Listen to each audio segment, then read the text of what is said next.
Great. I can't be Clay. I can't do an Irish accent. Hear me this time. Can they hear me this time? There we are. All right.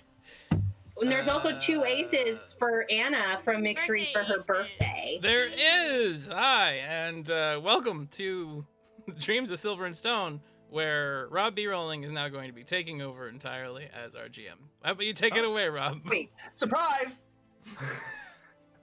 I mean, well, So, apparently, you don't have audio time. Yes, of course I don't have audio. Of course that's what happens, because I'm doing so many things where I'm not supposed to be heard by the community. So Rob is now the GM, and just to relate, it's Anna's birthday. You all win.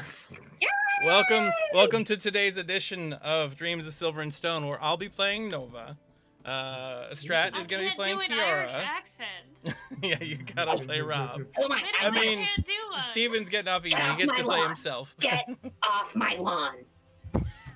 I hate yeah. everyone. Everyone's so foolish. Correct. There he Okay, is. fine. We'll go back to the appropriate positions, everyone. So... We are live, Sanan, just in case you needed a memo. Wait, we are? We're live. Yes, this is. Hello. Hi, everyone. Hi. So, this is the third Oh, episode my of Dreams of Silver and Stone. Glad that you made it here tonight. We are looking forward to playing some more games, entertaining you. Hopefully, our crazy, bumbling foolishness is also something that is entertaining to watch. We are going to be going around the table today and learning a little bit more about each one of these individual characters that we are now starting to see on the screen. And might as well just make this. Don't start with me. I'm still doing tweets. We're gonna go ahead and start at random. I'm gonna roll a d6 here, and let's see if Strat gets it again for the third time in a row. Ah, you got lucky this time. It is not your turn first. We're moving over to Rob. You're rolling in Clay. You get to go first. Great. So we're just flashing back here. We are going to go ahead and have you describe a moment from your character's history. You can, of course, bring other individuals that might be there in that scene into those scenes if you wish. And if there's something that needs to be played out, we shall do that together. So go ahead, Clay, and give us what your scene is, how it starts, and we'll go from there. Yeah, I think we'll get the other half of this in fairly soon, but we can see a very young Clay, like maybe double digits age, probably not. Dirty, grimy. They're like a dilapidated kind of building as his orphanage home. Lots of other dirty small children, and kind of coming in on an argument between a couple of slightly larger kids and a young Kiara, who I'm sure we'll get to what's going on there. But towards the end of this, we'll kind of storm up, hands. So you're gonna have to stop right now, otherwise I'll go get the mistress and we'll all get in trouble. Or you can just leave her alone and we'll call it a day. Now, in this memory, did Literally the cutest thing I've ever heard. Did they Oh my leave God. there, or did they fight back up against you? Then at that point, I feel like they didn't retaliate then. They retaliated later, and so it was an important lesson for Clay of you can talk a big game, but at some point, people usually come back to get it. But once they slinked off for the moment, kind of like we see the little Clay extend a hand out to Kiara, who mentions like on the ground. I saw they took a little extra food from some of the other kids' plates. You want to go take it before they get back? You're just the And- fervent nod as Kiara is ready to go destroy some other children because they're mean. And kind of Ty, walk off. can I make a request really fast? Can you put turns 10 years old on the chaos table so Rob can continue to do that voice? Maybe I will. We'll see. Good fit there from something else. Oh. Turns 10 years old. Got it. Literally the cutest voice. That kind of was painful. Like, the cute level. So yeah. So yeah, that's Clay's flashback. So we see Clay. We see him meeting up with this other young vagabond and eating a bunch of stolen scraps that the other kids had taken. An orphanage encounter between the two of you. We move on over to Kaizen. Kaizen, what happens in your scene? So Kaizen, back during training on Sedna for the Still Mind, they really focus on being calm, being one with everything, finding the inner peace, and it came very, very natural to him, more so than anybody else really around him. And so people began to take notice and use him as the example constantly when training in front of the class. And then it came to the point where people in the village were coming to him in lines and wanting to meditate with him. And his life became very monotone, and he knew something was missing. He was fine being one and helping everyone, but he just felt like something was missing. And one night he was contemplating on that, sleeping, and that's the first time the crack appeared in his wall. So he stepped up to this crack of light and placed his hand on it, and all of a sudden finds himself in multitudes of different, maybe ancient Sedna, maybe different worlds, but it's different people, different species, all interacting, laughing, having a good time. And all of a sudden he realized that that was the part that was missing. So he woke up and began to deflect things a little bit with humor, being lighthearted, and kind of being more interactive. But the Still Mind, again, so boring that they really didn't play along with it a whole bunch until he finally found the shift through the crack, and he was no longer on Sedna and realized he was in a foreign place and no one really knew what he was. And so now he uses that mask of the cover and the humor and being lighthearted to kind of deflect from what he is, because he has no idea how the world's going to react to him, and therefore he's just going to remain under the radar as much as possible. Good little bit of information and understanding of some of Kaizen's approach compared to some of the others that are out there. So we move over to Patchy's scene.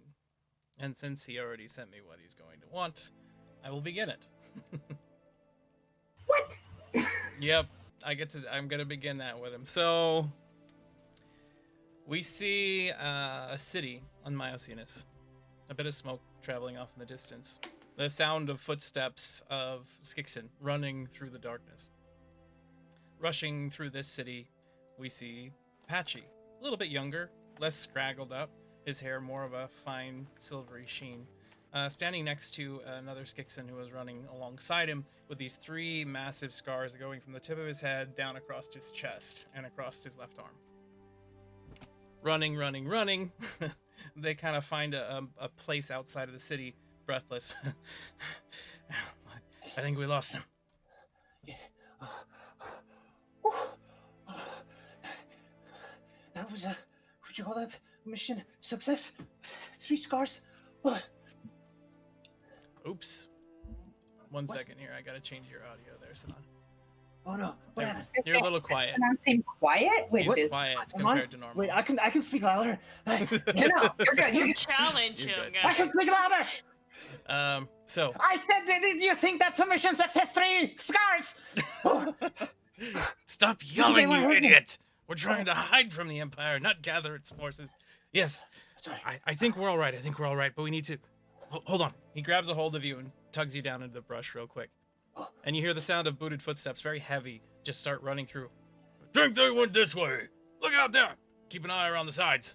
They can't be that far ahead. And you see a whole bunch of Empire soldiers begin running down the path that you just traveled on. 3 scars dips you below some of the brush nearby, and you're kind of just hiding in the bush.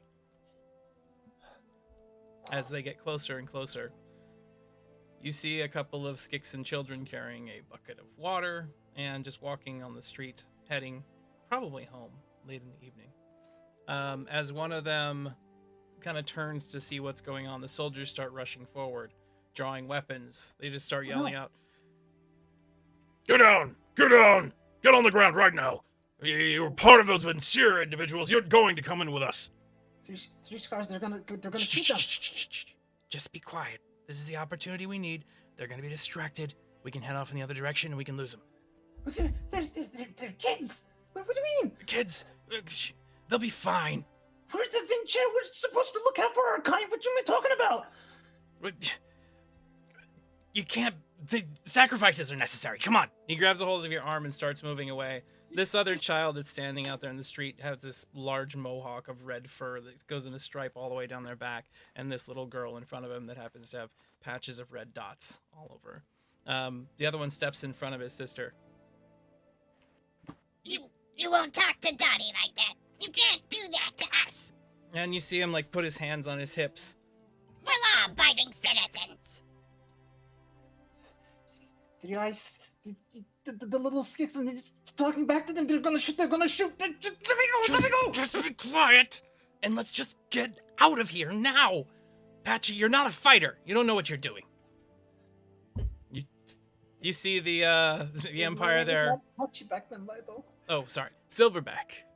Also, I'm not Patchy. Yes, he's not Patchy. Silverback, you need to just come with me now. You see him like grab a hold of you and start tugging in one direction. You see a young Empire soldier looking nervous to begin with in the dark mistake something that the older child, the red scar or the red-haired individual is grabbing out of a bucket. He's got a weapon.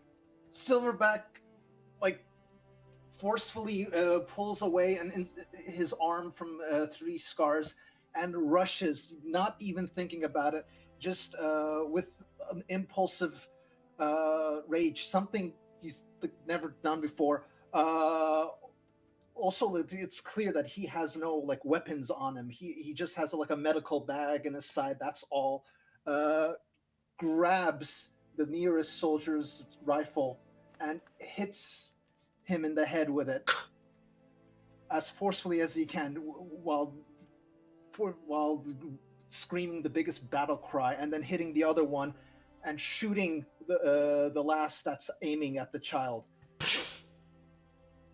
As the gunshot goes off and you see the soldier fall into the ground, Silverback standing there, you hear Three Scar off to the side. God damn idiot! Good job, you took them all down. Now let's just get out of here, all right? You see the little Skixon standing there before you, the crimson-haired one. Look up at you, his eyes get really wide. Thank you. You saved me. You're a hero. You look around, you see that you broke the neck of the first person that you hit in the side of the throat. You see another Empire soldier on the ground nearby with a concussion, bleeding upon the ground, their skull fractured. And then a gunshot through the neck and out the face of the last one. Go home! Go home! Yeah, okay. Dottie, come with me. You see the two of them just grab their things and go running off into the brush. And I run after Three Scars in shock, as this is the first time I've ever taken a life. And we see Three Scars grab a hold of Silverback at the time and rush off, a stunned look on his face. And then we move on. We find ourselves over with Strat and Nohu. Nohu, what is your scene? The scene starts in the Citadel, the seat of power of the Empire. A wonderful place to live if you're a dwarf of the Empire. A harsher place than any other if you're one of the lesser races considered. Even so, anyone willing to work hard and for a long time is sometimes capable of reaching, if not a prominent, just a well-respected place of work, such as the current kobold that is seen working in front of a alchemical bomb. His details and his appearance seemingly similar to Nohu of today, but he's not as damaged or experienced as Nohu. He certainly has all of his arms, fingers, and complete scaly texture instead of the remodelations that the current Nohu is known for. However, as part of the Guard's bomb disposal unit, as of late, a lot of similar bombs have been unknowingly been thrown around the city. Some wonder if the crab conglomerate is to blame due to the nature of all of those bombs turning their victims into horrible like kicks and approximation abominations, but the Empire has yet to charge formally at them, especially since they never seem to have a clear grasp on them. However, as the current kobold is working on the bomb, his brow furrowed, the sweat spreading down his face, he just turns around, his eyes looking towards even smaller kobold of similar texture, reddish skin, far more young than he was as he speaks. Don't worry, son. Your old man's a hero. You'll see now. Suddenly, keep your smile on. Boom!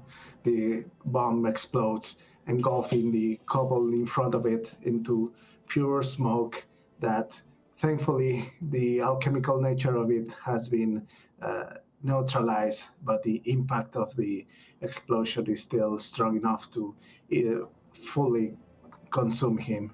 And just a few yards away from that explosion, the small kobold looks at it, eyes wide, the trademark glasses or goggles, working goggles of his now disappeared father tumble in it, a familiar glass crack around it, as he just looks with a naive, if innocent, wonder at the terrible explosion that happened to him and a childish applause that soon roars after. Oh boy, poor little Nobu watching his own family evaporate in front of him and keeping the goggles. Well, one of the reasons why maybe he's turned out the way that he has so far. But you know what? He's a famous adventurer, so that's all that matters. And we move on over to Nova. I don't want it. My heart's broken now. It's your turn, darling. Fine. All right. So, flash to a very adorable little, probably like 5, 6, 7-year-old small elf girl sitting in the middle of a room, crisscross applesauce with some nice magenta hair, a natural ombre, reading books that were handed down from her mother about various planets, species of animals, all sorts of things that are all over the place. And these books were chewed through before she got them. They were like from her mom's library, and they have fingerprints and snack droppings on them and all sorts of things. And so you see her just, this little girl, just kind of look at the book and then just slam it down and get a look of determination on her face and start heading out the door. And she's no, and she's intercepted before the yurt by her mother, Alice McCree, who explains to her that she needs to stay in the room as of now because some people just wouldn't understand who she is and could put her into danger. We kind of see a few times where Nova kind of tries to escape again, where she's thwarted by either mom or by her godfather, Avram, who just pops out of nowhere and pops her back into her room. And she's just so mad every single time. We flash to certain conversations she's had with her mother as Nova gets older, where her mom tells her that she should never be ashamed of who she is, and she should, we all are who we are, and there's no reason that anyone should be ashamed because of how they were born or what they were born to or who they are. And then as Nova becomes a teenager, her having arguments with her mother. Mother, you say that I shouldn't be ashamed of who I am, but you're telling me to hide who I am, and it doesn't make any sense. Never getting a really good answer out of her mother because there isn't one. And finally, as she gets older and she has a knockout, drag-out fight with her mom, they're yelling, they're screaming. These are teenage years. Mom, I want to be free. I want to go out. I don't understand how I can both be proud of who I am and be ashamed of showing myself. How does this work? How do I compute these two things? And Alice honestly telling her that there is no good answer and that the world, the Aether sphere, is not a perfect place and it never probably will be, but we can do what we can. And then you see Alice kind of pop out and, after that fight and call, she's like, bring me the best tanker. And so, I don't know why she's Irish all of a sudden. So that's when Alice decides to make the augments that Nova no longer has. So for a very long time, Nova wore those because her mother refused to clip her ears and to mutilate her, but also wanted her to be able to live. So that's a little glimpse into Nova's past. And seeing that Alice McCree still appreciated Nova for who she was and didn't want to physically change her with the magical surgery that elves sometimes get to hide themselves. Speaking of elves trying to hide themselves with magical surgery, we move on over to Anna. I don't know what you're talking about. I have no idea what you're talking about. This isn't surgery. This is a hood tie. I know it looks magic, but it's not. Much cheaper. Much cheaper. Sure. This is many, many years after the incident Clay explained. This is years after they decided, screw this orphanage, screw living in squalor conditions. We have the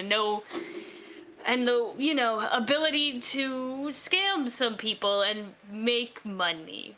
We started small with kids, and then soon the people who took care of us, and finally we were like, nah, screw it, we're gonna go out on our own, we're gonna go into Avalon, and we're gonna make it ourselves. But it's even after that, it's when Kiara is unfortunately forced to be alone after some less than nice circumstances that led Clay to be in jail for many, many years.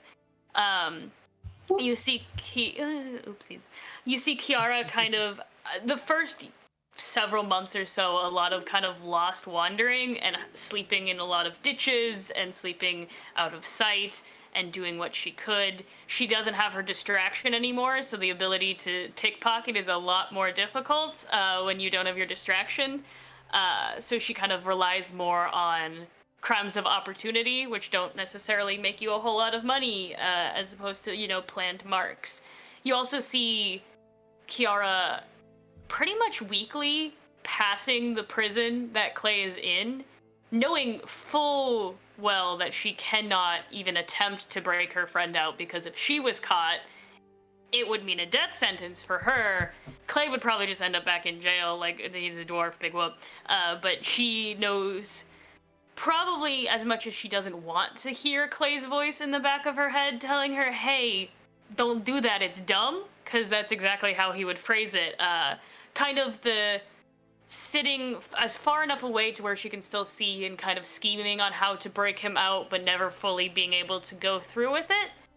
And just years and years of this situation until she's finally decides maybe it's best to leave Avalon and just wait for Clay somewhere else.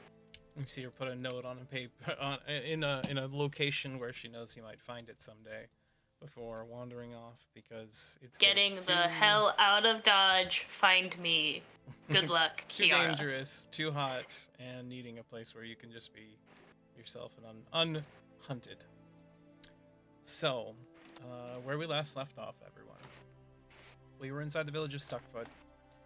Mantis had been following hot on the heels of Nova and Kaizen. The Empire had already been in the city, and everything kind of went tits up there. The Empire did very, very poorly against the bugs and ended up all dying. But not before a distant one that was waiting for the return crew had gotten off a message indicating that they believed the Vincier was in this city. After all, bugs don't cause explosions, and there was a rather large couple of them that happened in the city. So, Fighting bugs would cause explosions? That's silly. If you fill the bug with enough gunpowder, it sure as hell causes an explosion. There you go. explosion throw my bug explosion. incursions, is that what I'm hearing? I didn't use my explosions. It wasn't me. It wasn't me. I mean, technically, that big ice bomb that went off in your house was you, but, Well, that's different. That's not Potato, an explosion. That's it's just a mini blizzard. Right. mini It's blizzard. just cold. Yeah, that was on his private property. I mean, how can anyone be Exactly. worried about a What I giant do- ice explosion in someone else's home? Yeah, what I do in my private property is not anyone else's business, damn it. So, at this point, we see Patchy looking at this officer laying on the ground, an arrow straight through their head. Kaizen standing off to the side next to Nova. We see Bo's pet snail, Apricot, slowly making its way back over to the house nearby. You see Six standing off to the side next to Nohu, and you see tears beginning to well up in his face. Clay has approached on a giant hopper and is now looking over towards Kiara, standing off to the side as well. The first thing that we see is Six just look over and like shout, "Bo! Bo!" And you see him just go running towards the house that Melody went inside of with the poor injured child. As he rushes past you, you see him turn and look at you, Patchy, and you've seen that look on the face of a lot of young Skixen in the past. Someone who deeply regrets what they've done, who is internally seriously messed up. And if it's anything like some of the other experiences you have, they only go one of a few ways. One is extreme violence towards the Empire.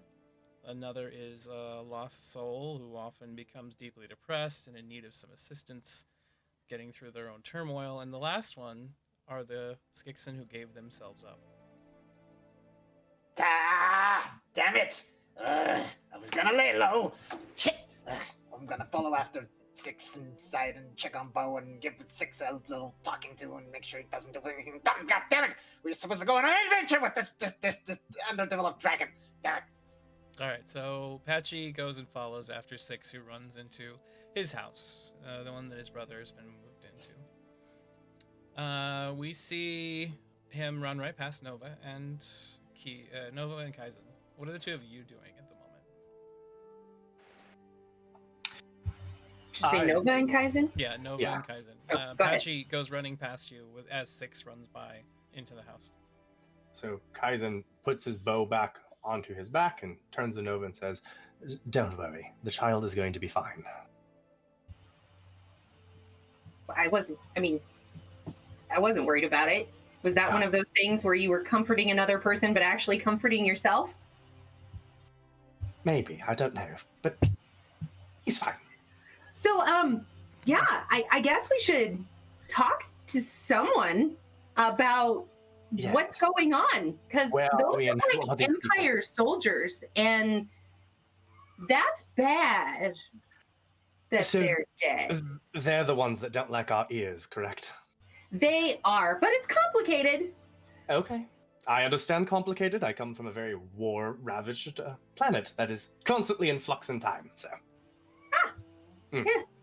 Well, yeah. Should we follow the rat? Or there's a dwarf that just rolled into town in an extremely, fashionable way. I'm not going to lie, the rat kind of scares me. Let's go see the dwarf. He's cute, though. But okay, let's go see the dwarf. All right, You owe me a test subject, you man! The rat scares all of us. Kiara, you're standing right there with them, if you remember. So as they're holding this conversation, I mean, you're looking probably between them and Clay, a little bit distracted. It's been years since you saw him, like 40 years since you saw him. Still looks the same, though, you know. Of course. So, Just as well dressed. We'll pop over to Nohu real quick before we go to that scene. Nohu, you'd been standing there, and Six had turned and bolted. You see some of the other townsfolk kind of moving about, looking out their windows. You see the greengrocer that usually sets up cart out in front of the town, like standing there picking at the dead Empire soldiers. You see him like start rifling through their pockets nearby. And of course you see the two new elves that you've just met standing off to the edge of town. What are you doing? There's a lot of decisions, or better yet, options to go through. But I'll just go over to the two elves and be all like, "Hey, welcome to Stuckfoot. We usually don't have that many corpses. It must be a special occasion, I guess. Anyway, me and Patchy are going on an adventure. You want to come?" adventure. Yeah, we're gonna explore a MILF. A Quite MILF? honestly. What? Yeah.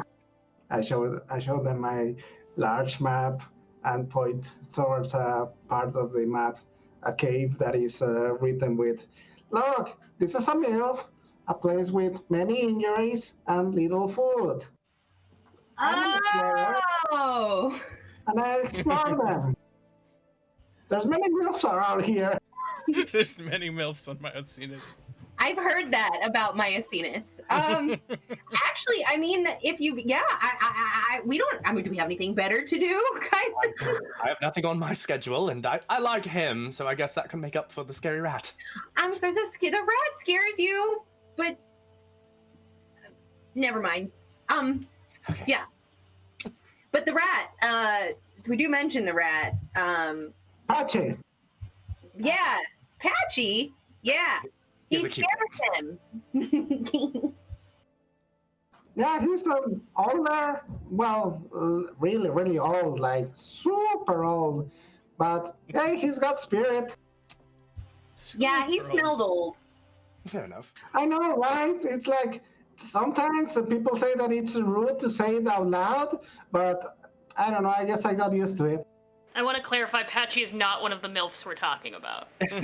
Oh. No, don't be silly. A MILF is a place, not a person. So Good when distinction. are you planning on setting out for this MILF? Oh, well, we were just about to leave until, all of this death and destruction and explosion happened. So, I don't know, maybe like 5 or 10 minutes? Oh, I definitely think leaving would be a good plan. Okay. Huzzah! All right. So as you have that conversation with Nohu, what is Kiara? What are Kiara and Clay doing? I've made my way over to Yeah. punch him and then hug him because it took him too damn long to find me. As Clay Yeah, and- climbs off the back of Hopper, Brownie in his arms because she's completely asleep. Mhm.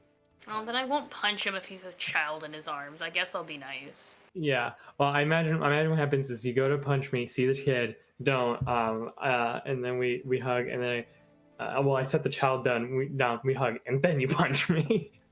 That's fair. So this is your idea of laying low, then? And I'm just There's gonna like two look at you. elves Look with at you. uncovered ears. Look at the child. Look at you.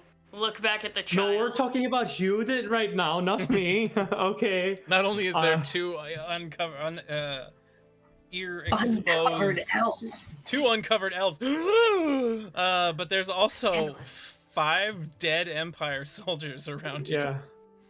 They are not West my side. control. They rolled up when you did, basically. I do not notice them, nor do I think You it don't is a smart say. idea to. Don't. Oh, I don't. Wow, they are quite the sight, aren't they? Well. And the kind of all of a sudden the happy attitude drops pretty quickly and goes back in for a hug and just. Are we going to talk about the child that you have that is not yours, or? What? I stole a kid. I mean, sure. We can. She needed someone and got to find her parents, hopefully, and they got him. They got her, and I don't know what happened. We got him too.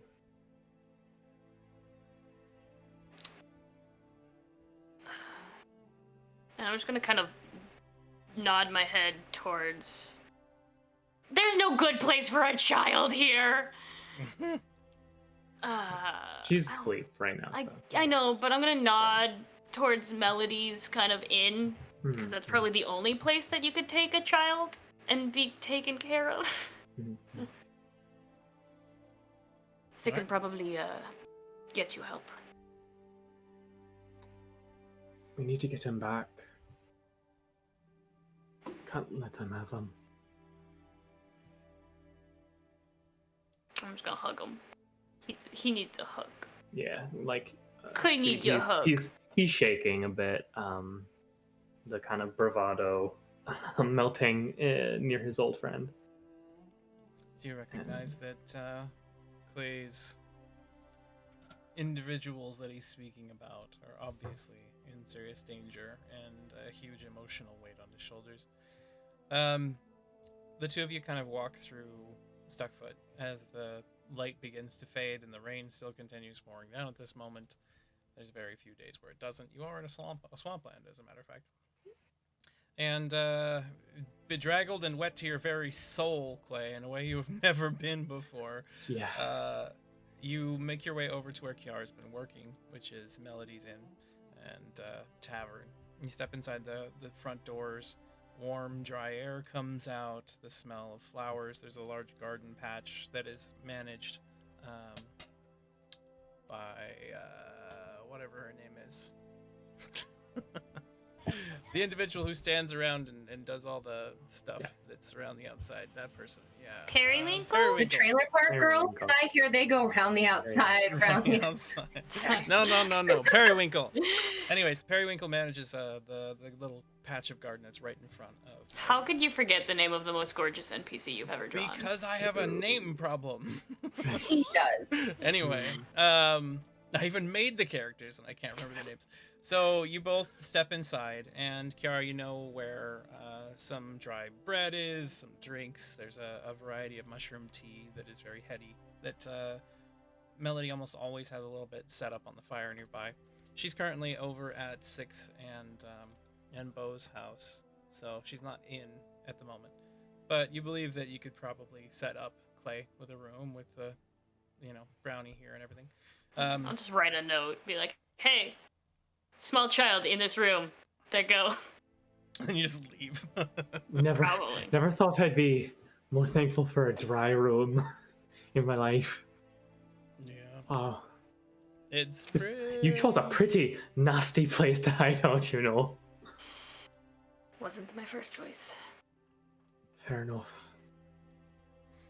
So we see the two of you grab some food and drink, make your way up to the room, put the girl down where she can sleep for the night. For the first time in a bed, as you place her on the bed, by the way, Clay, like a thick layer of dirt and mud just smears all the way across the clean linens.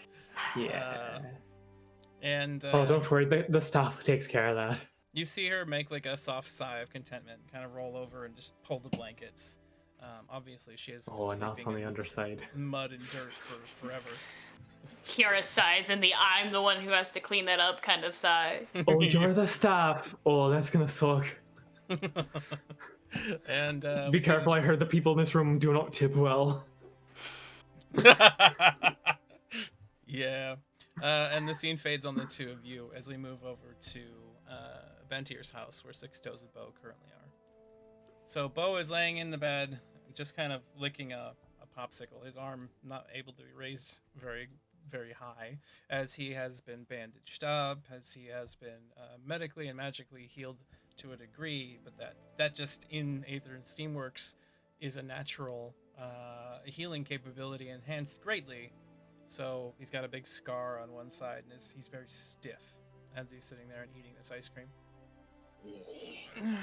It still hurts, Melody. And you see Melody standing off to the side, just kind of tut-tut.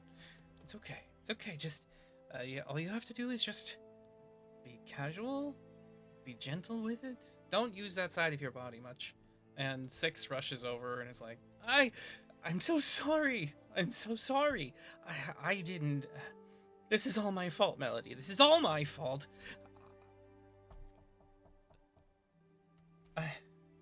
Melody turns towards him. What are you talking about? Whoa. What is all your fault? And Six says, I traveled to a nearby outpost recently, and with a few friends that I had met, I defaced it. I got paint all over their tents. I accidentally set something on fire. I ran, but apparently they followed me here. Bo never would have got shot if it wasn't for me. You see him just kind of go over and grab a hold of his little brother. And Patchy, you walk inside. I slam the door open, or like you know those dramatic entrances where like the door slams, the wind comes in or something. Where is the little one? The town doctor's arrived. I want to check on little Bo. Melody turns over He's and behind walks. the door. Melody walks over towards you as you come inside the room, and she points her finger right in the middle of your chest. Patchy, you and me, outside, right now. What did I do? I was... Okay, fine. I want to check on the little one. He's fine. You can check on him in just a minute. You and I need to have a word in private.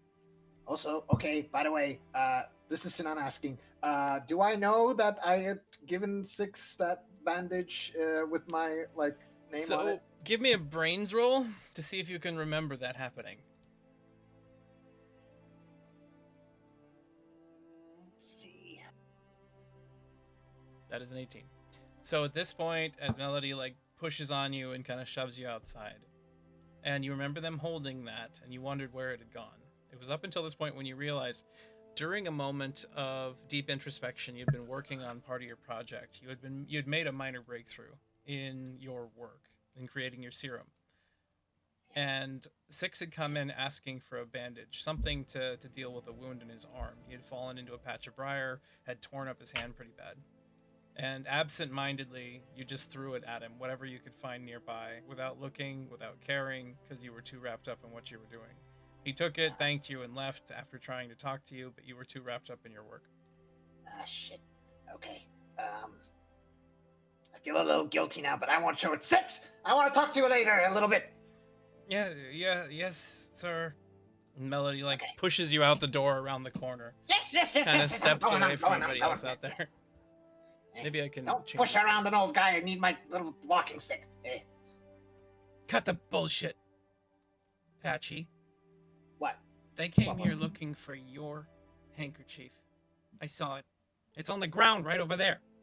That came from your shop. Why are they chasing after him for your things? Is the handkerchief at arm's reach?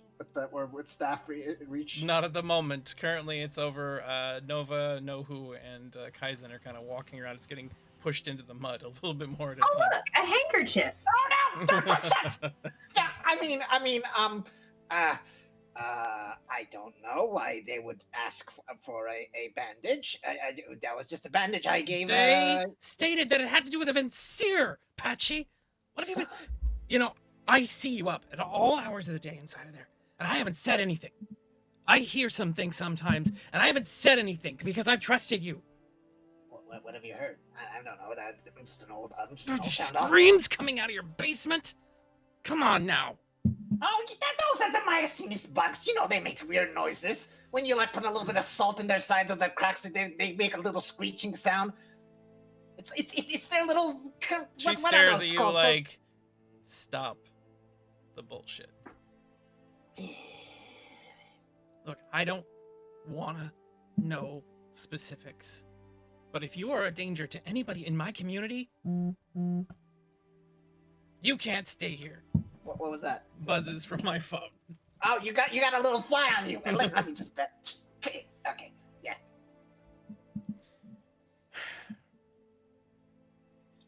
You've been a big help to this community. You've healed people. You've taken care of some of our problems. You've created some of the cures that we needed for a variety of things around the town to help grow this area, Patchy. So you mean a lot here. But I have to ask you again, are you going to cause harm to all of us just by being here?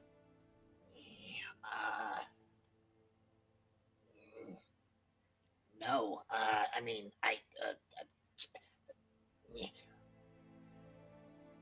That handkerchief is something that just look, Melody, I appreciate you not talking about the bugs in my basement, because people can misunderstand things. I really appreciate it.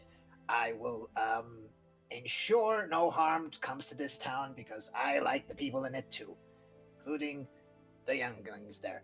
Now, should I check on Bo? I'm sorry for the harm that my some piece of paper that I unintentionally shouldn't have used as bandage may have caused. Won't happen again. I will be careful. Want a piece of candy? See her, she obviously is not very satisfied with what you're doing, but just kind of shakes her head and huffs off back towards the inn. Whatever. Just be careful. Will do. And it's no Empire. They wouldn't even notice this.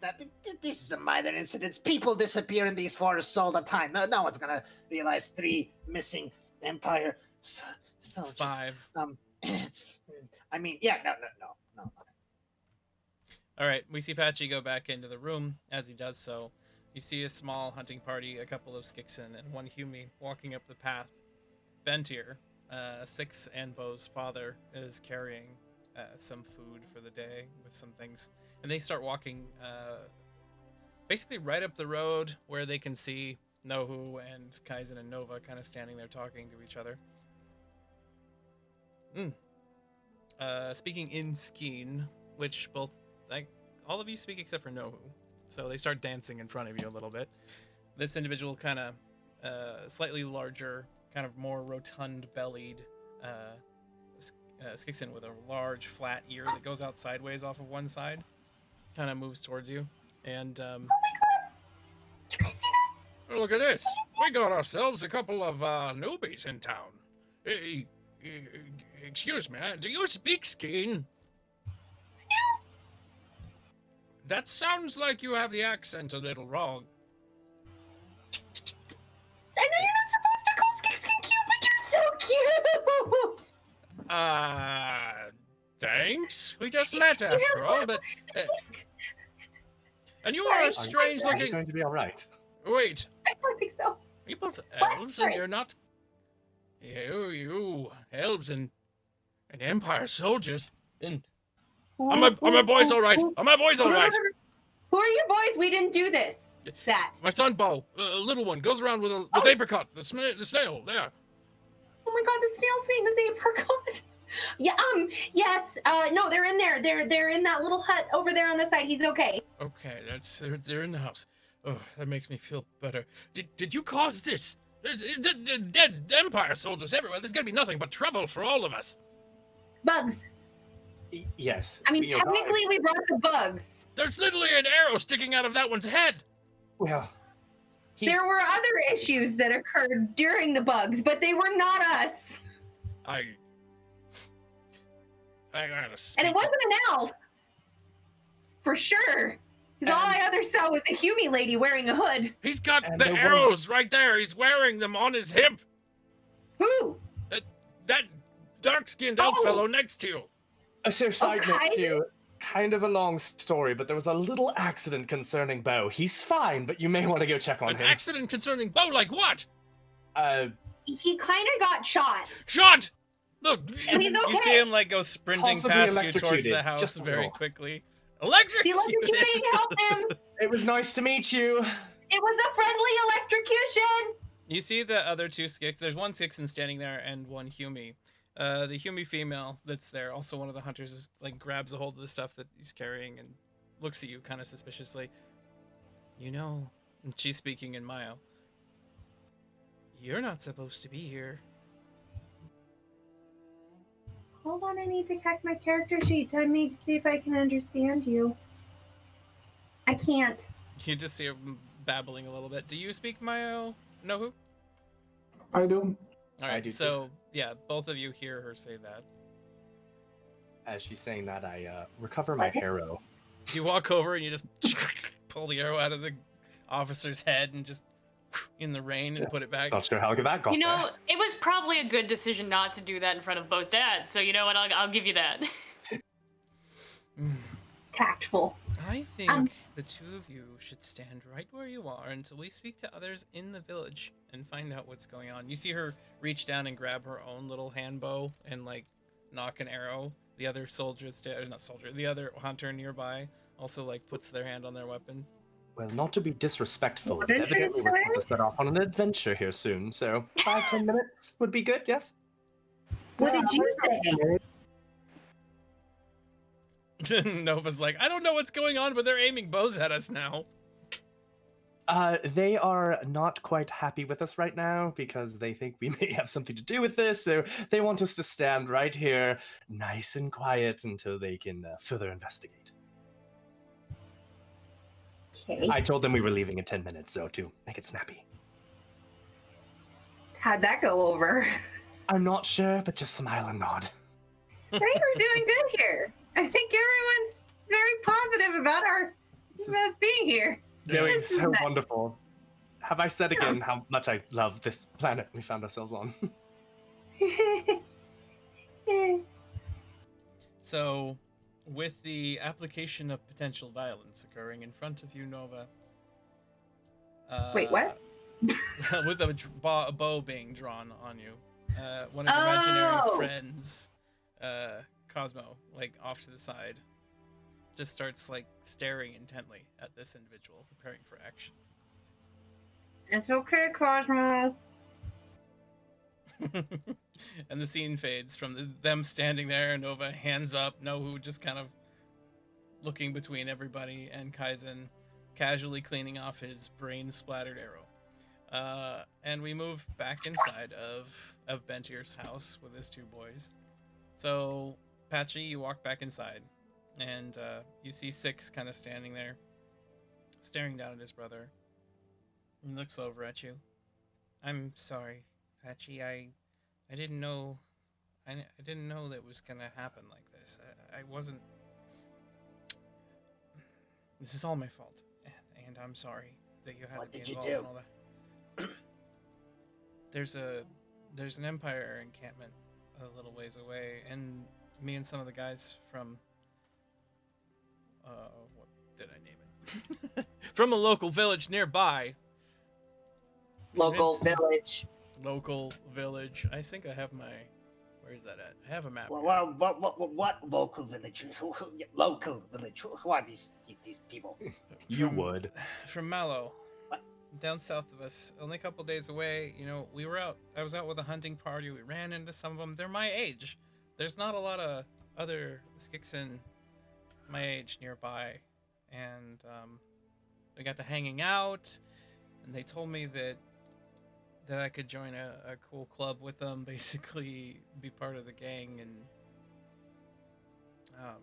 they said they're part of this thing called Vincier.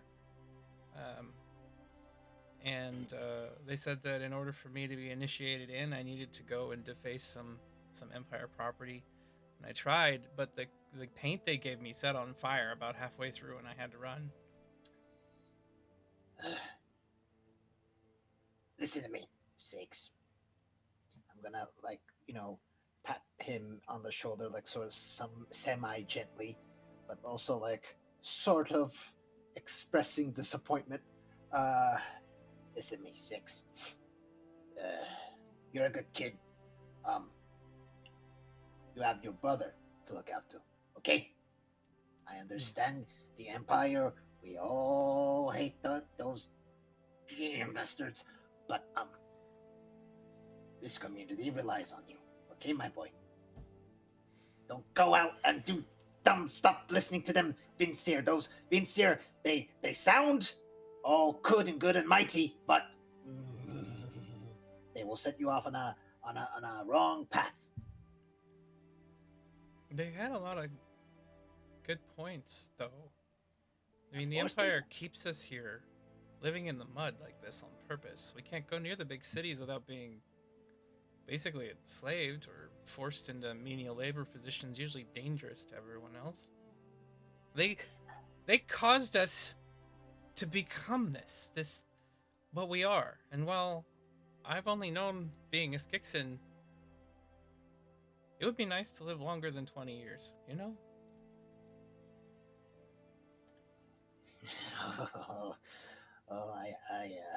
I do know, my boy. The door What? swings open, sound of rain, and suddenly Bentir, their father, rushes in the room. Yeah. Six, Bo, are you all right, Bo?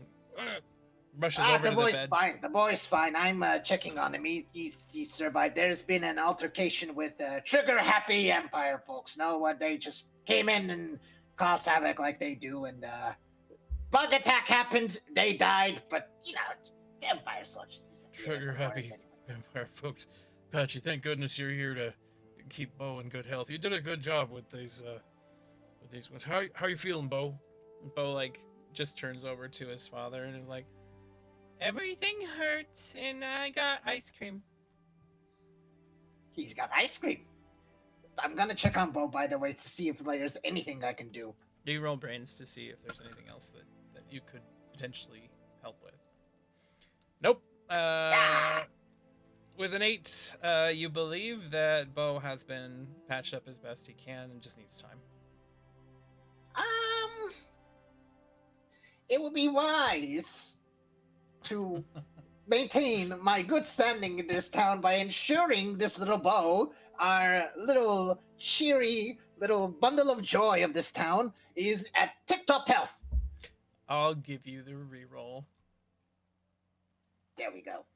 Keeping a positive opinion of yourself in the town would probably be a good idea. God damn That's it! worse. That is a 7. So, wise or not, you still don't know of, you think that it's fine. But I think one of my pieces of candies can help, just in case. If he's already had one, it won't. He didn't have one. I'm the only alchemist here. I would only know. Alright, so you're gonna give him a candy. Wait, would he have one? You're gonna give him a candy? I mean, he wouldn't have had one. I'm asking, logically. Are you gonna give him a candy? That's all I'm saying. Oh my God, Ty, why do you do this to Sinan? Look what you're doing to him right now. He's like, I don't know, is it the right choice? Wait, hold on. The one that heals a character 1d6. I'm gonna give a little bit of a vial of a medicine. You're like the professor that is like, are you sure that's the right answer during lecture? And then it's just like a long, awkward pause. I'm just gonna give a little bit of package that I know would help in these cases. I'm gonna be like, take one before going to bed. For 7 days, and you will be eating you will be walking like crazy and saving all the town folks in no time, you little rascal, you.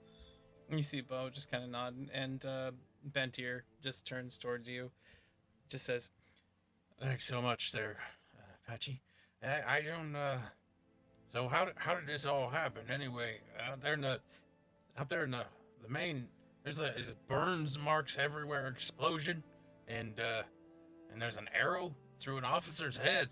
I mean, yeah, we got visitors. The elves outside, they're the ones that did this? Yeah, one of them shot an arrow to the guy. I was trying to help the guy, I binded his hands together just to make sure he wouldn't hurt someone and give him a talking to, and then the guy fired an arrow. Nothing but trouble. Nah, they're probably good. I'm gonna talk to them. I think there was a lot of chaos going on. They were probably all shocked as we were. Empires can freak out everyone. I'd feel a lot happier if I knew that they were, up and gone. If they caused problems here in the village, and they killed some Empire, they're gonna come in here and look for them, and that's. I'll go talk to them. I'm sure they're. They don't give me their spits though, so I don't know. Maybe that's. I don't know what your thing is, but never mind. I'll talk to them. I'll understand what's going on and figure something out. Oh, by the way, I would like to use 6 over there, since he's becoming a young Skixon who needs something to do around this place. Want him to be my assistant in the tower. Your assistant? Yeah. Are you sure that's the right time for that? What else is he doing? You see 6 kind of standing there going, I could help Patchy. Yeah, I could help him. You sure?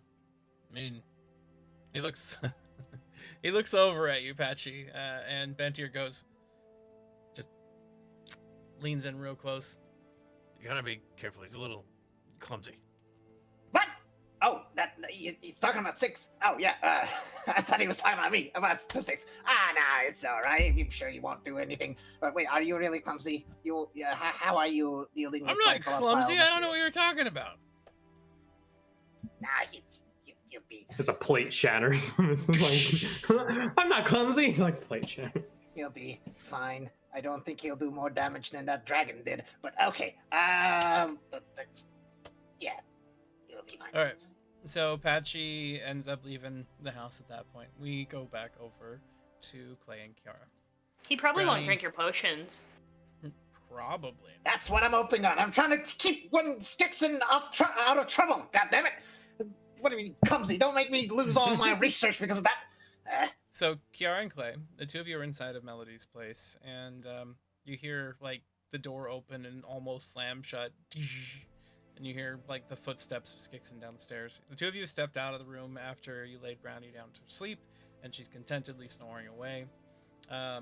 Clay, you are just kind of wringing. You're literally able to take your hat off and wring water into the wash basin and your jacket and everything like that. Kiara, you have been in Miocenis long enough that you know that there's a chemical compound they use to actually oil the outside of their hoods and their clothing to try to keep some of the water off. Oh, I was gonna give him some of my clothes if he wants to try and fit in them. That's a You're good way so to break mean. some seams, I think. He can try. So as the two of you are standing there, and Clay has gotten rid of some of the water on himself, and you hear Melody enter in downstairs. What do the two of you do? What do you say? So anyway, I couldn't get within, a block of the place. It's locked up tight, and you couldn't even see his face. So came here as fast as I could. Got a new friend, other than her. Got a real big mark for us later. Bunch of rich tourists. I sold them some rosewater. Told them it would protect their family jewels and not the kind you're thinking of. And it was. I'm not going to stop you if that is what you want to do. Great. I mean, they probably would fall for that as well. you know some of those folks. They always kind of need a little help in those ways. So. Anyway, sorry, off topic.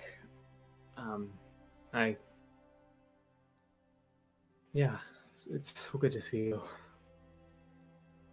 And she's just gonna pause for a second and point back to the room with Brownie and just look back at him as are we keeping this? It's just a look. It's the kind of look.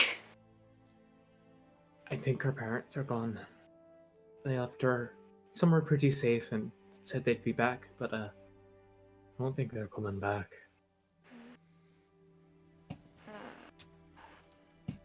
She will probably be...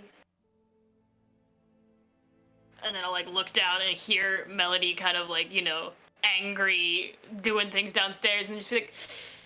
Yeah, so I was hoping to leave her someplace, but considering this now seems like a hotbed of anti-Empire activity, I'm guessing they're going to be back. Now, I did manage to shoot a radio on my way in.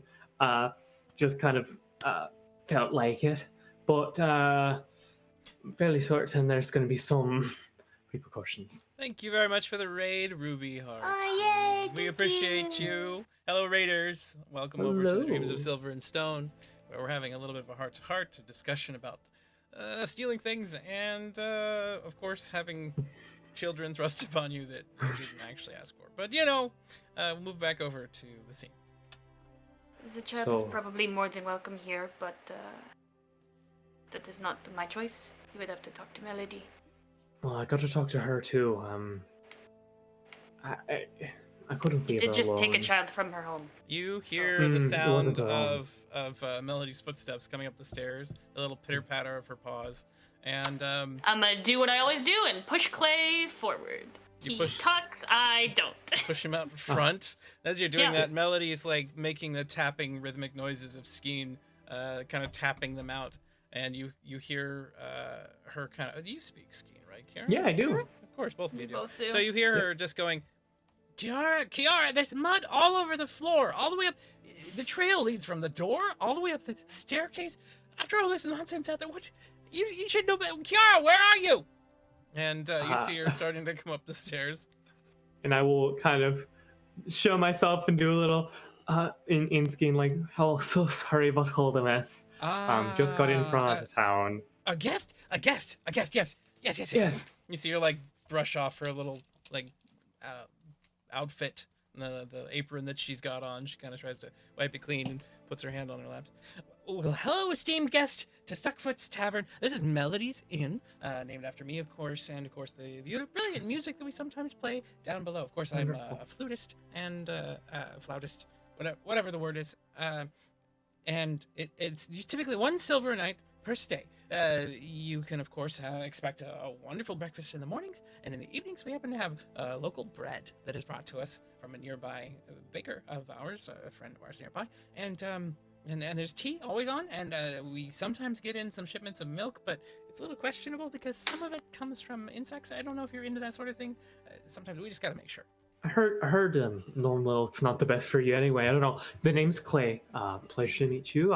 Sounds like a wonderful place to stay. Don't know how long I'll be in, but I'll put a silver piece in your palm and then a second one for the mess. My apologies.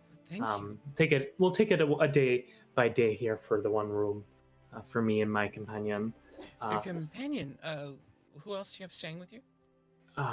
Got a younger folk with me here. Oh, a daughter. Yes, she is a daughter. You look like the type that loves children. I appreciate that. So, you and your daughter are welcome to stay as long as you'd like. In the mornings, of course, if you have any of your soiled linens or clothes or anything like that, put them in the hamper next to the end of the bed. Kiara here will take care of those for you. Kind of looks at the completely ruined clothing I'm sure he's wearing. Well, I thoroughly appreciate it.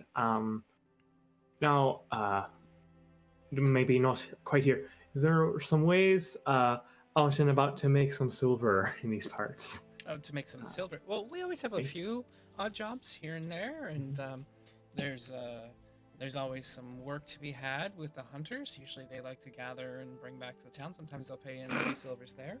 And of course there's Patchy. He's always looking for strange ingredients that sometimes he pays for. So, I mean, you could talk to any of them. All right, thank you. Appreciate it. No problem. Thank you for all the kindness. It's my goddaughter, not the father. Guardian right now. Had a tough travel, so appreciate the very much appreciate the dryness here. Well, of course, getting in and out of all of this. I mean, Miocenis is well known for its beautiful rainfall. Well, my coat's certainly gotten well introduced to it. So. Well, we actually do have a waterproofing service we can provide. It's only a few hours to be done, and we can do it to all of your clothes. It makes them a little bit heavier and maybe not quite as. I take that. I'll take that any day of the week. Well, we'll do that for you for free. You've already given more than enough for your stay. Thank you very much. Kiara can provide you with your key for the room. That way, you can stay there. Oh, can she? Yeah, and then just like I said, 1 silver a day for you and your goddaughter. And if you need anything, just whistle. I'll usually be around. You can hear me humming or that kind of thing. Appreciate it, and I'll kind of give her a nice warm smile. I also want to thank you for bringing in Kiara, and looks like you're keeping her on the straight and narrow. So appreciate it. You know her. We go back. Oh, a personal friend of yours.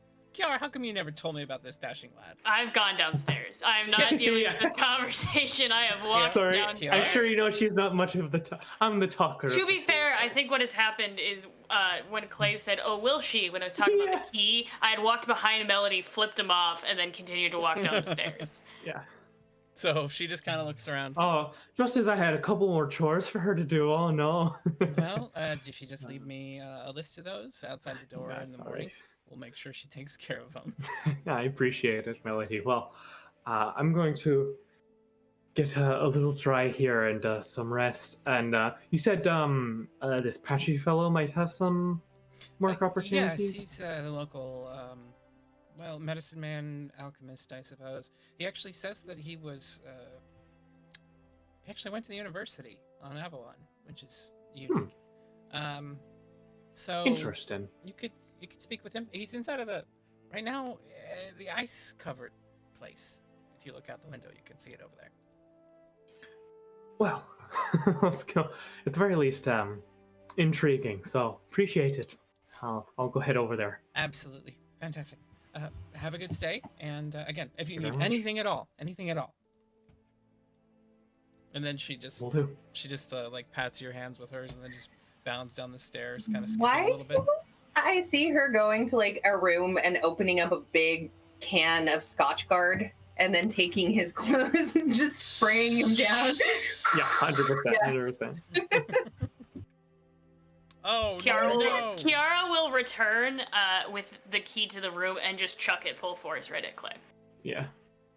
Ding, He's not against your dead. I'm chest. sure he dings him on the head as he heads out. Oof!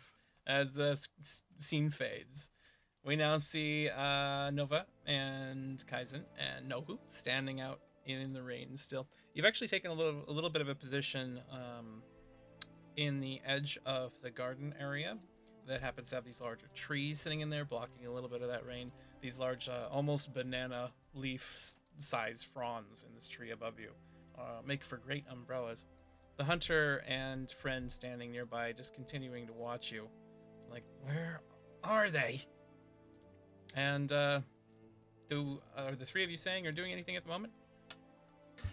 Who has been doing his best to lay down the correct and, objective reasons for why they should all be allowed to live and have their adventure, by which he means but we need to leave right now. We are missing on so much adventure time, and we can't just be standing here. What is Nohu speaking in? Miocenis. Okay, so she looks over at you. Go ahead and roll charming for me. Of course, you know it. Unfortunately, an 8 is not going to be high enough this time to I'm convince good. the individual. It just means persistent Of course. and clingy and just being all around but why? A parlance, Nohu is not. So, they continue watching. They're like, no, just quiet down. You just, let go. Don't back up. Stand 6 feet away. 6 feet away. Over there. I'm not sick anymore. I proved to you last time I came, and I was all green. It wasn't me. You're always leaking. I don't know what any of that stuff is, and I don't want it on my clothing. I whisper to Kaizen while all this is happening. Should we just go to the alchemist's house?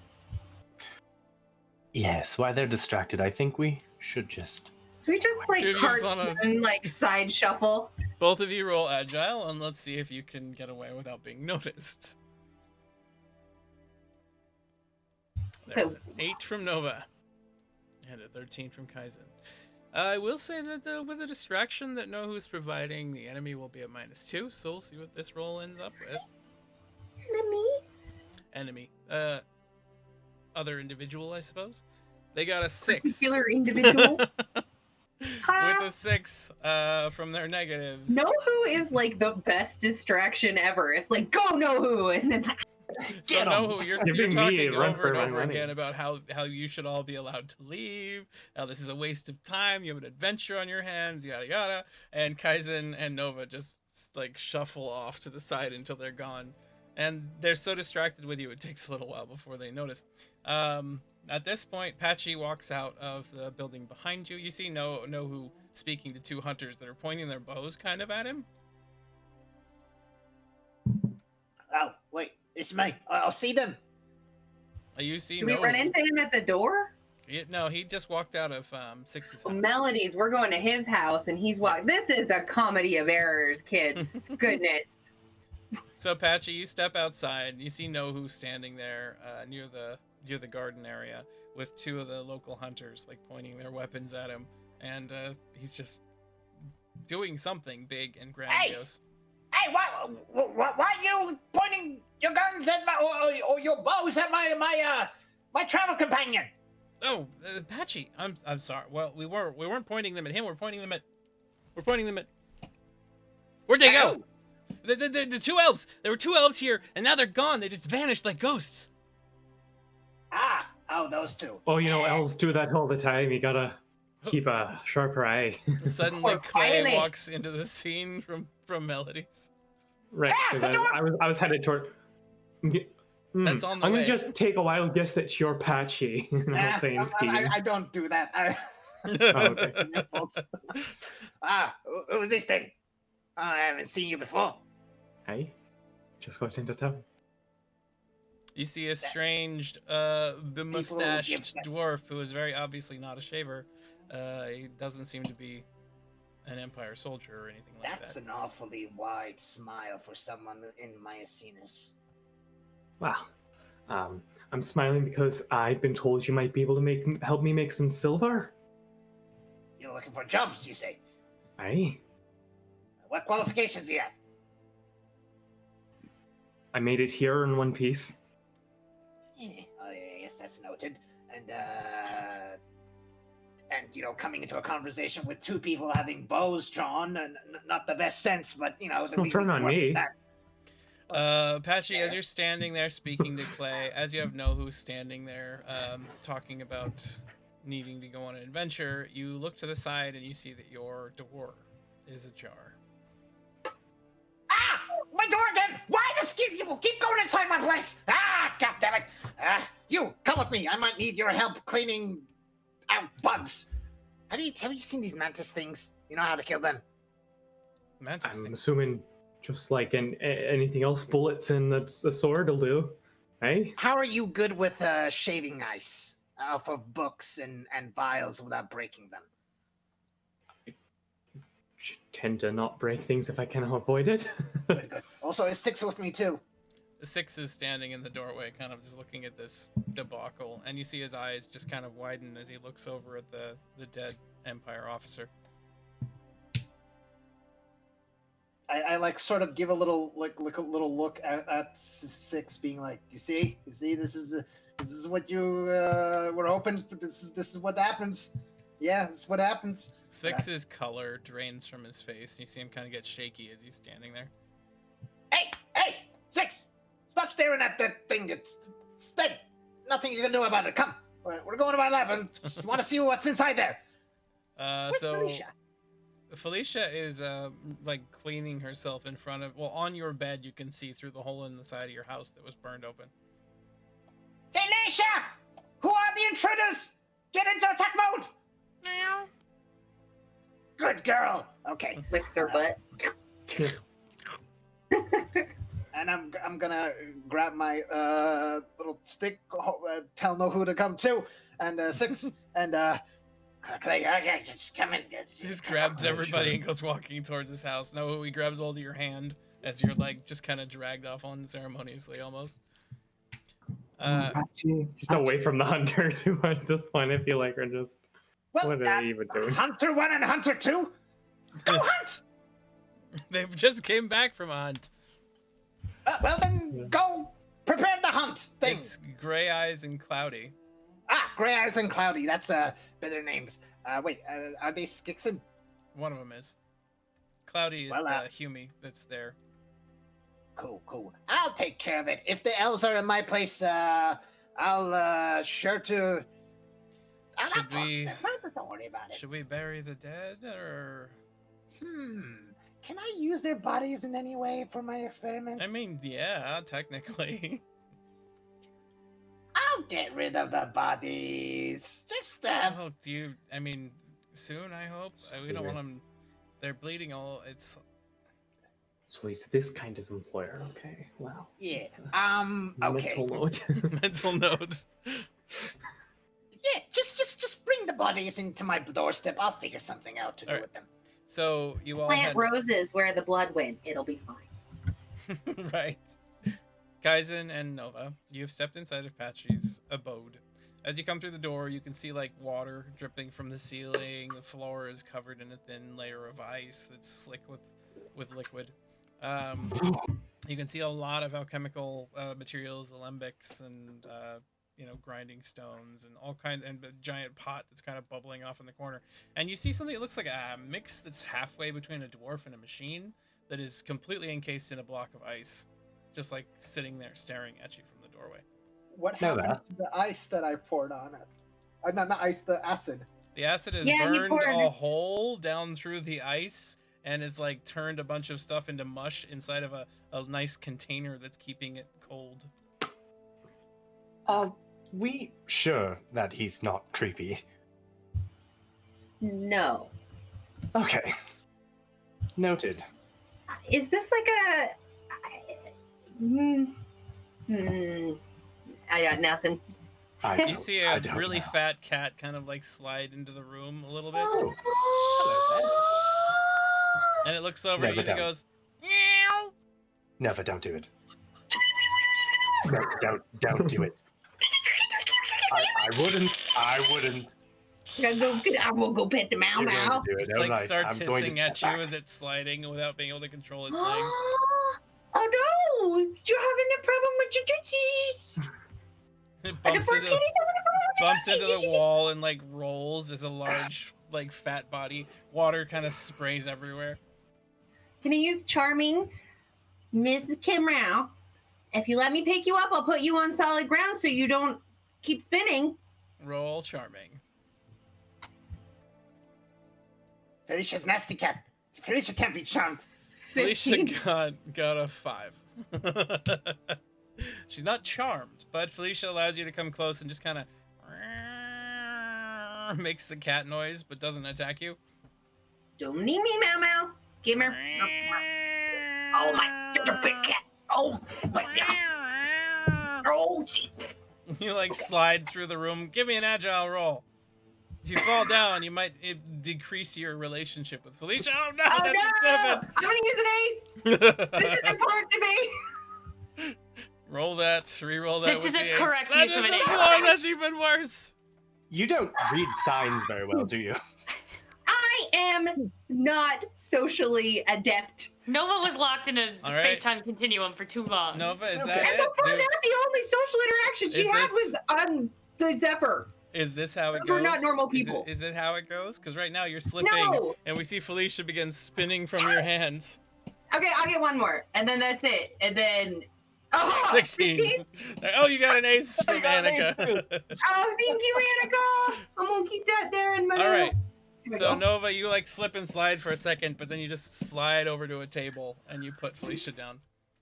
And then I boop her snoot for the audience. And you just- Sorry. Then you see her just Gracefully. begin licking her fur like crazily.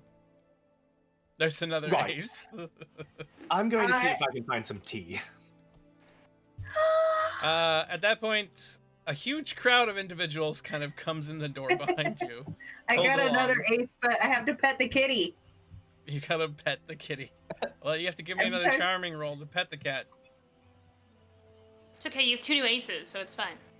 I got an 18. Hey, 16 to resist you. So you are able. She just kind of looks uncomfortable. And Change as for a you, nickel. That was scary. as you pet Felicia, you see her like get flattened a little bit against the table, and her skin just like.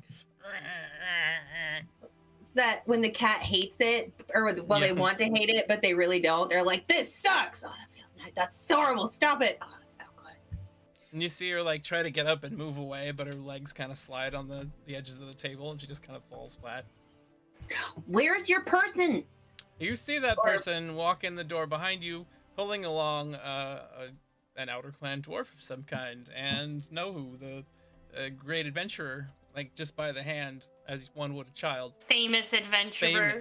Famous adventurer. Human, oh, a hello person, it's me. And Why do you oh my god? Also, why do you in my place? Patchy. As you stand in there and you look at these individuals and you recognize they're healthy, young elves. They happen to have a dwarf that seems capable behind you. You happen to have Nohu here, which he's proven time and again to be resistant in ways you could not possibly have imagined. You have that thought immediately because on the table nearby you, there is a book that you have open to a couple of pages that are listing some very rare and very hard to gather ingredients that could be very beneficial in some of your research into your serum. The very first of which is a type of honey provided by canopy stingers, very large creatures, very dangerous insects in the region, that you happen to know the location of a small hive of them. You just haven't been able to go there yourself. Last time you tried, it didn't turn out well. You were nursing yourself back to health for weeks. And you wouldn't want to bring anybody in the village, of course, because that's dangerous. And alternatively, you have the Caaslav chemical compound, the essence that they happen to have that they exude from their skin. That was another thing you've been trying very hard to get for a long time. You had mentioned it to Nohu that maybe the two of you could potentially go out there and gather it, but wouldn't you say a few more heads might be beneficial? You have those thoughts immediately come into your mind as you stare at all these individuals.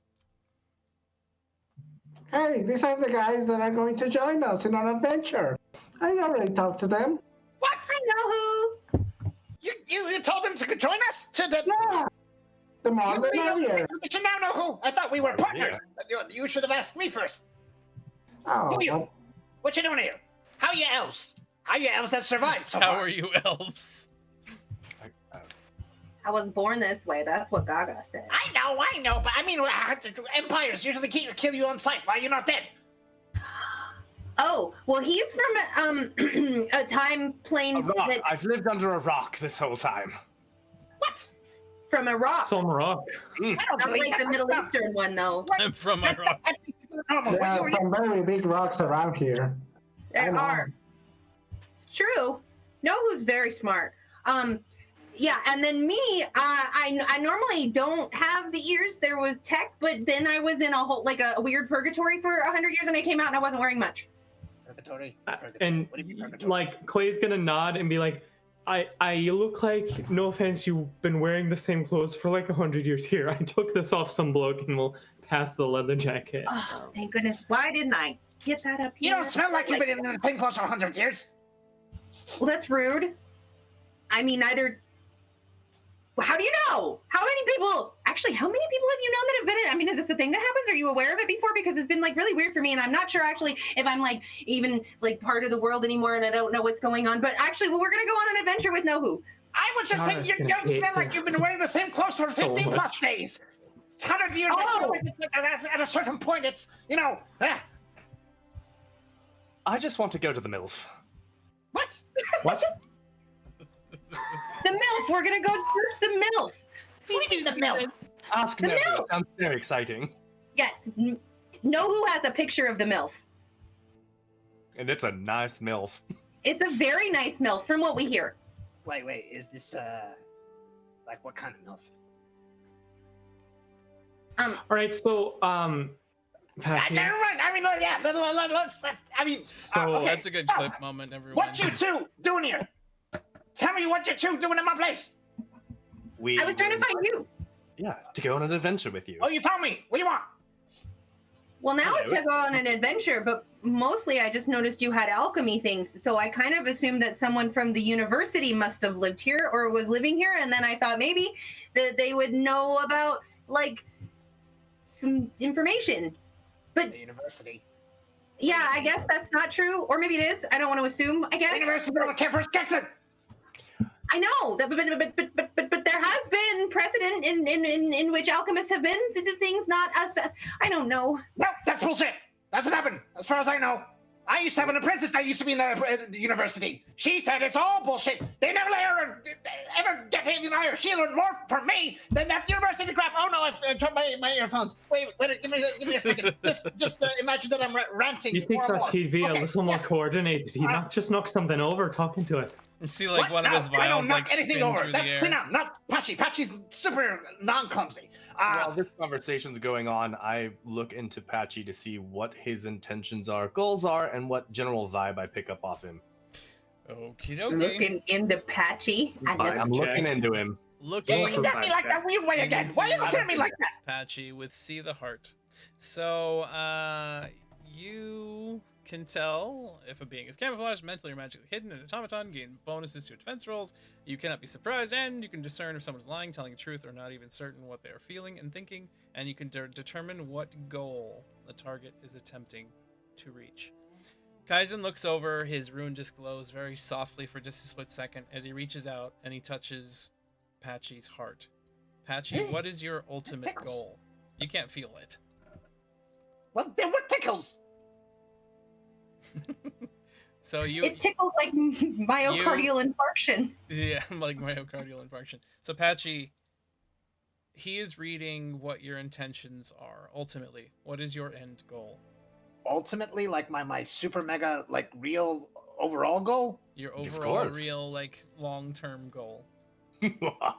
Like in what way? Like overall my life achievement, like the thing that I'm trying to achieve, or like what I'm trying to do in this town? Let's focus on this instant that I'm in with the adventure and all that. And he's searching for this town. Well, in this town, I'm trying to lay low, but also trying to further my research. While laying low, for reasons that will not be said. Or You a should I good have to say person that or too? a bad Am I supposed to person? say that too? I mean, if he pushes far enough, he can try to get that from you too with his skill. Okay, so I am hiding, and it is of utmost importance that my existence is not known to the outside, because if so, people will die. all I know is I have heard from all across the entire void that you are an amazing alchemist and you are working on some groundbreaking things. And I just figured since we were here and so close to your home, I just had to see inside of a mastermind. Wait, That's not. You're saying I'm famous? Why am I famous? No, I'm not famous. I'm Patchy. I'm just a town doctor. But yes, You I would do be want to do some experiments, but I amazed should have been to famous. No, I'm not famous. No one knows me. Wait. Oh yeah, no, he was right. They were talking about. He was saying we gotta go, but famous rat alchemist. Rat alchemist. Why don't you roll charming, both of you, and Patchy roll aware to see if you can tell both of them are lying. Not 20. Nice, Kaizen. Nice, Kaizen. Nova gets Everybody an can 8. tell Patchy Nova's gets lying, a 12. Clay gets a 7. So, know who you can roll 2 if you'd like. In this case, I'm tormented with my tongue stuck on the giant piece of ice that is like. Of course he licked the ice. We see Nohu in the background, like walking with some furniture stuck to his tongue, just sliding it across the room.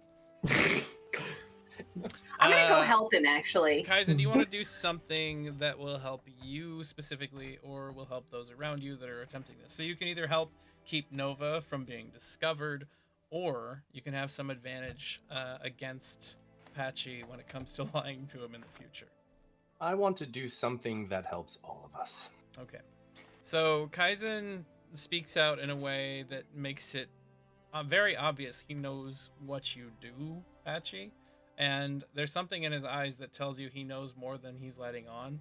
And while Nova's agreeing with him, you're unable to focus on what's going on with her.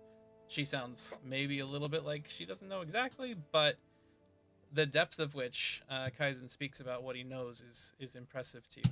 This is the first time you've ever seen an elf of his variety before, too, and his clothing, his attire, his marking on his skin, the rune that kind of glows in and out of existence sometimes, all of that is strange to you. Clay, this is your first time seeing an elf that wasn't Kiara, and there are 2 of them in this room, and one of them is the most unique elf you've ever seen. So I'm gonna say that distracts you enough. You're not able to catch Nova either. Yeah. And what kind of elf are you?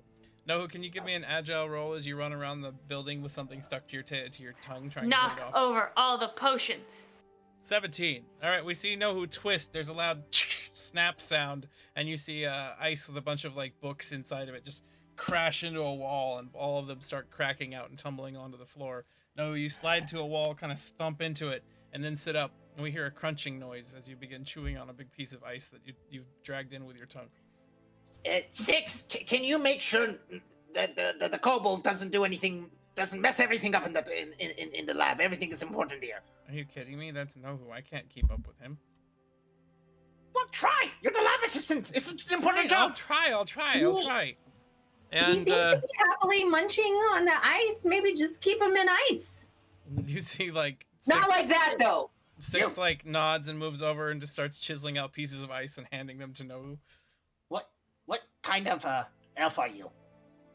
Well, pardon me. I come a little closer. What if I told you I wasn't exactly an elf at all? I'm just going to say, perhaps there are some mutual benefits that we could have for your further experiments. But for now, I just really want to go on this adventure with you. Okay, you know what I'm trying to do here? Your secret's safe with me. Which secret? I'm plenty of All secrets. of them. Every last one of them. Did you see us? I'm not TikTok. No, but you're right. They are cute. See, except for this one, because the only problem I'm seeing over here is this dwarf smoothie on ice. Well, I said cute. I didn't say, not psycho. We see like a little bit of the ice melt away, and then the wall of this dwarven smoothie cracks, and the stuff just starts out onto the floor. Do you need to tend to that? And as it splatters all over the floor, the scene fades to Does it black look good to you guys? as we go to our break. Smells like cumin. So thank you all for watching tonight. We'll be back in about 10 minutes where we will see where this party chooses to go and what events are going to transpire next here on Roll for Chaos. Thank you again for watching.